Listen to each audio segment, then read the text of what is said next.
Ndabaramukije mwese bakunzi bacu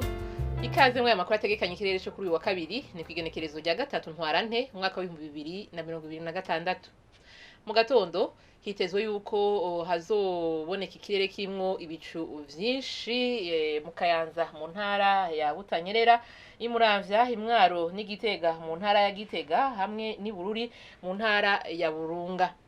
ahasigaye naho hakazokwaka izuba ririmo n'ibicu bike bike azoba hakanye gusumba handi azoba ari Ibururi aho ibipimo by'ubushuye byaho bizogera kuri °C 12 aho naho akazoba ari mu ntara ya Burunga ku muhingamo naho akaba hitezwe yuko hazogwa imvura mu gihugu cose azoba hashushe gusumba handi azoba ari mu Cibitoke mu ntara ya Bujumbura aho ibipimo by'ubushuhe bizogera kuri °C 30 Ejo mu gatondo hitezwe yuko izuba rizoseruka igihe cy'isaha 12 zirenga ko iminota 9 rirenge igihe cy'isaha 12 zirenga ko iminota 19 z'umugoroba nuko rero ni hano amakuru ategekanya ikirere cyo kuri uyu wa kabiri agarukiye mwakoze mwese kuyakurikira naho utaha